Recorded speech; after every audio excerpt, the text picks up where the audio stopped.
those test subjects didn't fare so well either. Okay, so I don't want to help you. What? Oh, fine, fine. I can handle this myself. Let me know if you change your mind. Okay, you seem nervous though. I'm not, Belajar says, his eyes stealing. What? Wait, okay, yeah. His eyes stealing to the caged creature again. I don't just like it when people sneak up on me. Let's quick save again. I don't like this. Can we come back at night? Whoa. As you approach, the glaive whistles and his partner looks over and shakes his head immediately. Kanadu growls under his breath until you step away again.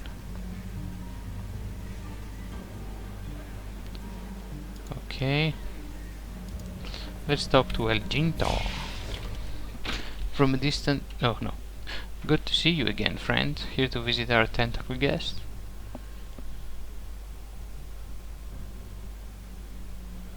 I want to see the creature up close. 25? Come on, you can do better than that. Yeah, let's not use anything. No shit! Got to recover our cost, friend, says, shaking his head with near genuine regret. Road supplies, hammer repairs, artifact recovery, cage maintenance and the like. I cannot lower the asking price by a single shin. Can I do that again? What the fuck?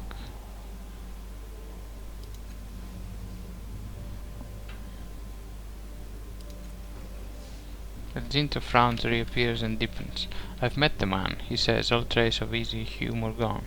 But the priests are power here, and my partner and I are outsiders. I can't accuse the young man of anything without proof. If you want to help us, tell him you've changed your mind and bring his plan to us. Caught him fiddling with the cage. I wish I knew what he was trying to do. Okay. Yeah, here's your money. Take it. Shut the fuck up. Let me go up close. The cage in which the creature floats is a simple frame that contains a shimmering, nearly transparent cylinder of energy. It emits a low hum, barely audible, that sets your teeth. Oh yeah, I've read those.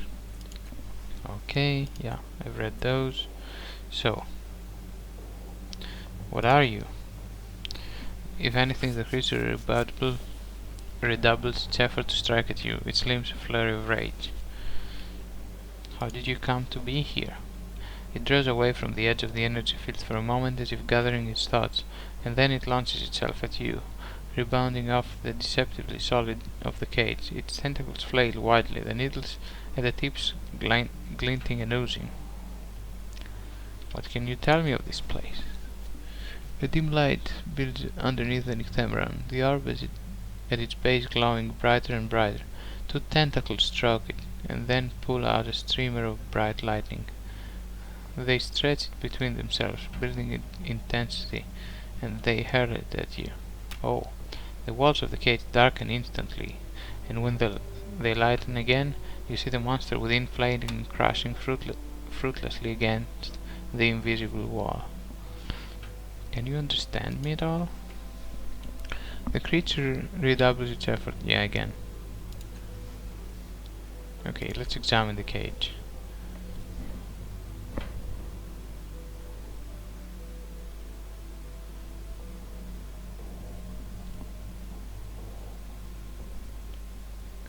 The cage appears to be made of a mixture of synth, spun strong glass, and a lightweight metal, intricately embroidered to create mind. Okay, energy shifts and flickers among the crevices, somehow being shaped by the form of the materials. Your closer examination reveals a small panel. Some of the filigrees here are worn and smooth, as if slowly eroded by friction. Okay, let's touch them. The cage hummed deep lower for a moment, throbbing almost at the limit of your hearing. Your bones and teeth ache briefly, and everyone within 3 meters of the cage claps their hands to their ears. Are you trying to kill us all? Leave the cage alone. If that thing gets free, let's touch the panel again. I told you to leave it alone. Okay. Let's touch the panel again and see what happened. Okay, it's the same. Can you understand me at all? Okay, let's leave it alone then. Yeah, I've changed my mind, dude.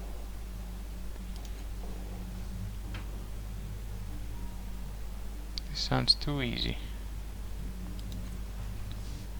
If it were that easy, I would do it, Bellazer says, but the creature's captors protect its cage.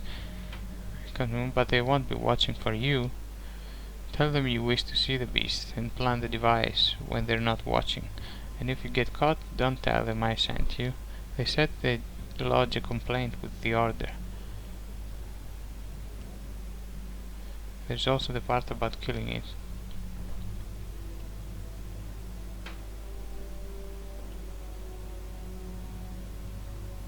Okay, give me the device. Here it is. Be very, very careful. Hey, El Ginto, look what I have. Here, take a look. The young idiot. We caught him fiddling with the cage before, and I thought I'd scare him off. Apparently not. I understand him better than I'd like. We built our lives on the kindling of our ambitions, and hope for a bonfire before something blows it up. I've made a study of the Nyctemeron during the journey here. If that little fool had only asked, I might have shared my finding with him.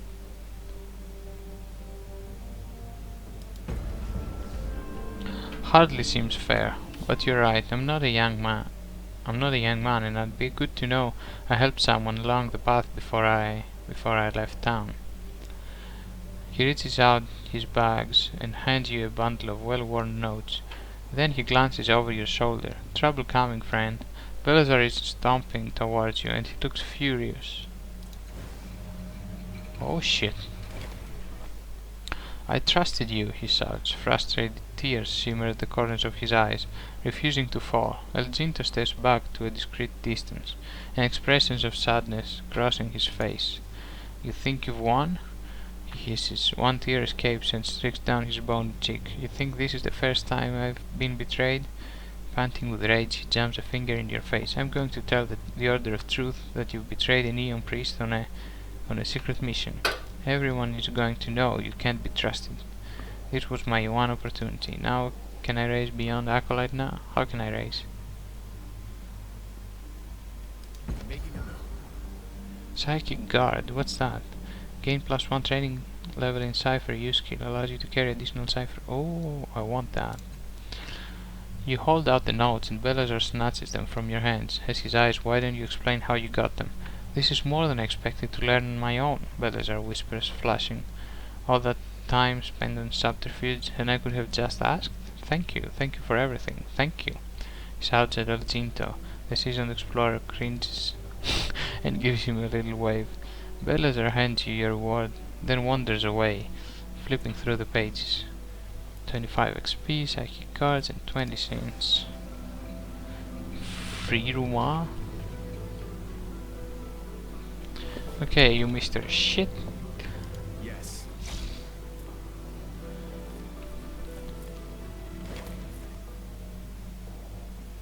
Examine the case again.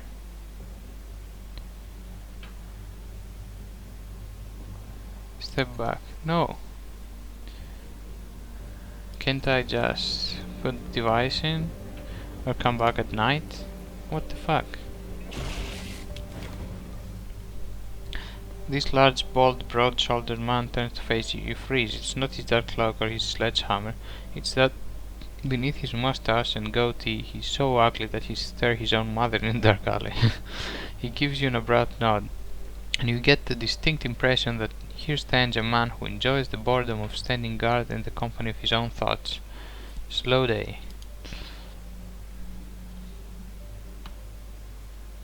Hmm.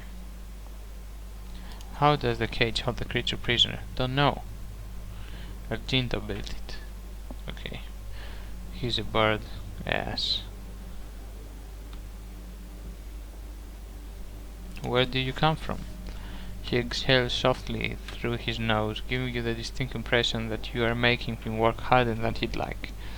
Lorik, a city in the beyond, packed with blood-mad priests, giant razor cuts, and dread. Dirt, I guess. Lots of dread. No, it's dread. He waited. He waited. Gaze seeks the horizon. I don't miss it, but Argento does. If you want stories, he's the one to ask.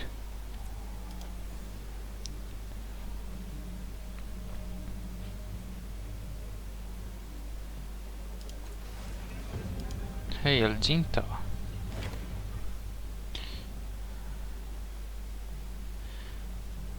Tell me a little about your past.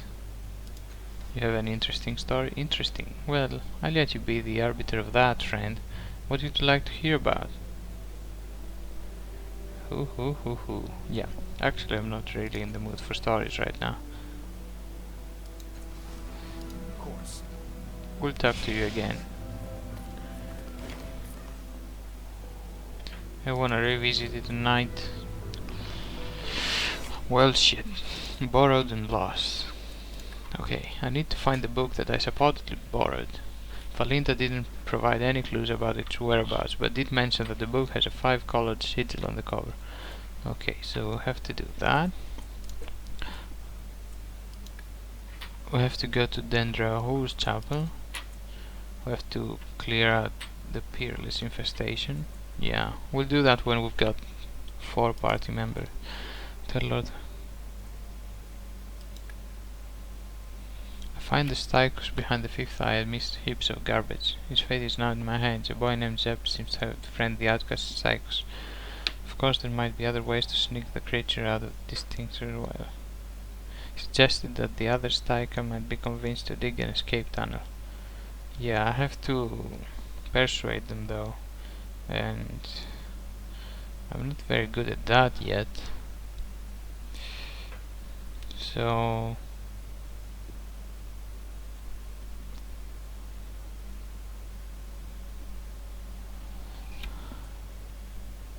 let's see. Novice. Oh, you can upgrade that. Nice. Oh god, I'm 11 experience off. Let's see, deception. No. I need to get my persuasion up. Otero. Oh yeah, it's the freaking brat. Okay, let's go to the Dendra Ohuro. Or maybe no.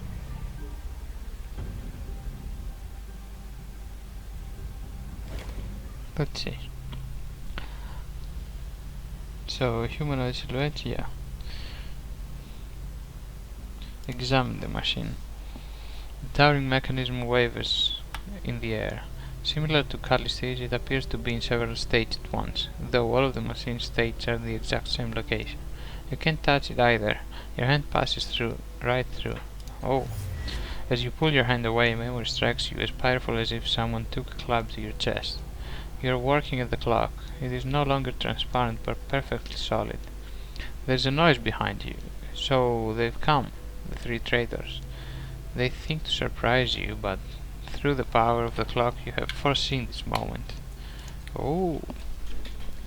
There's the faintest sound of metal sliding against leather. You slap a hand on the central clock face, activating the clock's arcane power. You're not sure what it will do to them, but it's better than what they'll do to you. There's a flash. Arcs of energy stretch out from the clock, over your shoulders to your would-be attackers. You don't see what happens to them, but they quickly disappear along with their scream. As the last shreds of memory fade, a swirl of energy passes through your body. Cold barbs prick every muscle. Suddenly, tidal forces arc from the clock to 3 ancient devices in the cultist encampment. The clock recognizes something inside you, or maybe vice versa. Either way, you have inadvertently activated the nearby devices.